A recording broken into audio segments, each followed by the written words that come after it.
પ્રભારી મંત્રી શ્રીમતી દર્શનાબેન વાઘેલાના હસ્તે પાટડી ખાતે ₹49.23 કરોડના વિવિધ વિકાસ કામોનું લોકાર્પણ અને ખાતમુહૂર્ત સંપન્ન કરવામાં આવ્યું।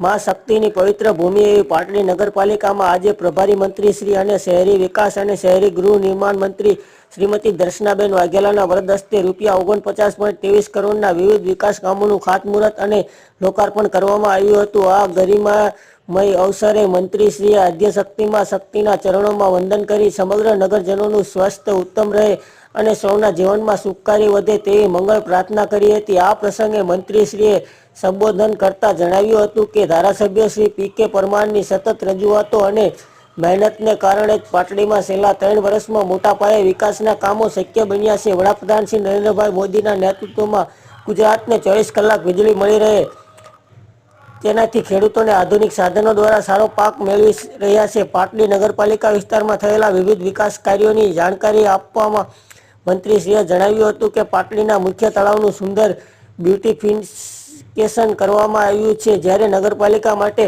વોકિંગ ટ્રેક અને બેસવાની ઉત્તમ વ્યવસ્થાઓ ઊભી કરાઈ છે। આ સાથે જ આજે તળાવની આજુબાજુ એક નયનરમ્ય ગાર્ડન પણ ખુલ્લો મૂકવામાં આવ્યો છે। મંત્રીશ્રીએ આ તળાવને અમદાવાદના કાંકરિયા લેક જેવું સુંદર બનાવવાની અને બીજા તથા ત્રીજા ફેઝનું કામ ઝડપથી પૂર્ણ કરવાની ખાતરી આપી હતી।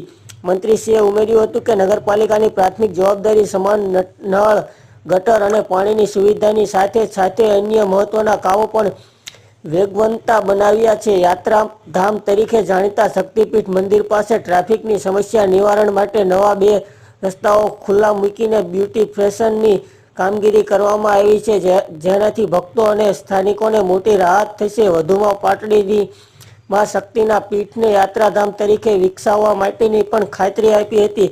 શહેરી વિકાસના આગવી ઓળખ બજેટ દ્વારા નગરપાલિકા વિસ્તારમાં વિકાસ કાર્યો કરવામાં આવશે। આ ઉપરાંત નગરપાલિકામાં ફાયર ફાઇટર અને સક્શન મશીન જેવા આધુનિક સાધનો અર્પણ કરવામાં આવ્યા છે। મુખ્યમંત્રી શ્રી ભૂપેન્દ્રભાઈ પટેલના નેતૃત્વમાં સરકાર પાસે વિકાસ માટે પૈસાની કોઈ કમી નથી અને પાટડીની ડ વર્ગમાંથી ક વર્ગમાં લઈ જવા માટે તેઓ પ્રયત્નશીલ છે। તેમણે વધુમાં ઉમેર્યું હતું કે તેમણે જણાવ્યું હતું કે અમારી સરકાર માત્ર વાયદા નથી કરતી, પણ જે કામનું ખાતમુહૂર્ત કરે છે તેનું લોકાર્પણ પણ પોતે જ કરે છે।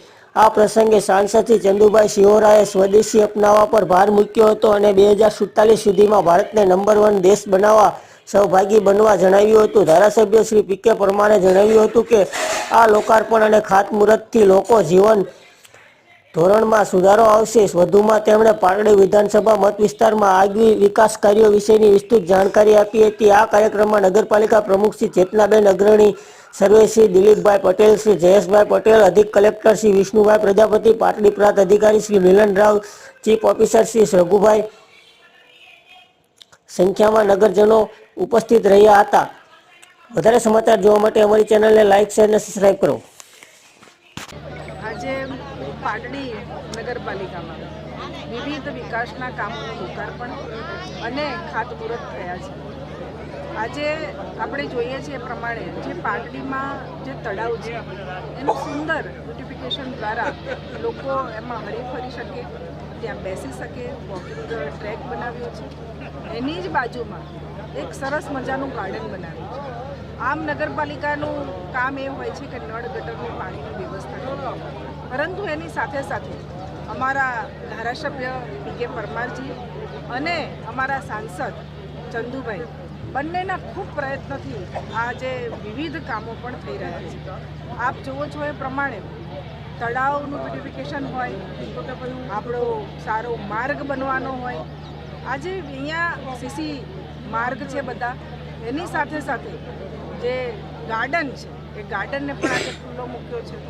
આપણી અહીંયા શક્તિ મંદિર કે જે શક્તિપીઠ કરવા કહેવામાં આવે છે એને પણ આપણે સારું બ્યુટિફિકેશન કરી અને બંને બાજુ જે ટ્રાફિક થતો હતો કે ગામમાંથી એક જ રસ્તો હતો, પરંતુ 2 રસ્તા ખોલી અને અહીંયા પણ ખૂબ સારું કામ થયું છે।